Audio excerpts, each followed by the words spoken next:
शारदीय नवरात्र की शुरुआत 3 अक्टूबर से हो रही है, जिसके अंदर माता की सवारी डरावने संकेत दे रही है।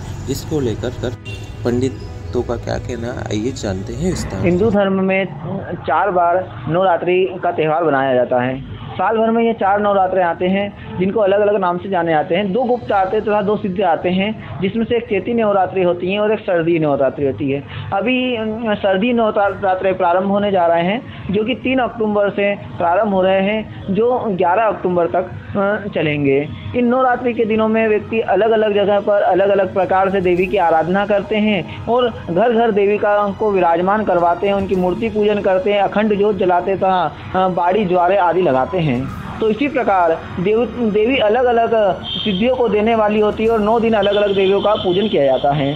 कहा जाता है कि प्रत्येक नवरात्रे में देवी अलग-अलग वाहन पर सवार होकर के आती हैं। अलग-अलग वाहन कहे गए हैं।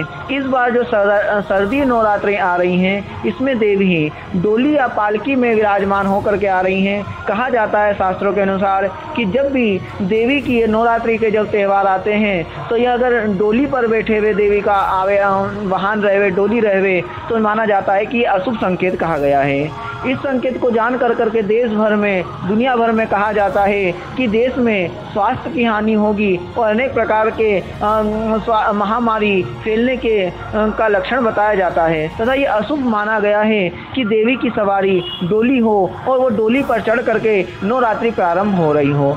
इस मान्यता के अनुसार व्यक्ति कहा जाता है, अलग-अलग लौकिक कथा तथा वैदिक कथाओं में कहा गया है कि अगर डोली पर देवी का वाहन रहे और नवरात्रि आवे, तो ये जानना चाहिए कि ये बड़े अशुभ संकेत कहा गया है और देश दुनिया में कहीं महामारी, कहीं स्वास्थ्य पे हानि होगी और अनेक प्रकार से देश में उतार चढ़ाव की स्थिति बनी रहती है। इस बार की शारदीय नवरात्रि जो प्रारंभ हो रही है 3 अक्टूबर से लेकर करके ये 11 अक्टूबर तक चलेगा।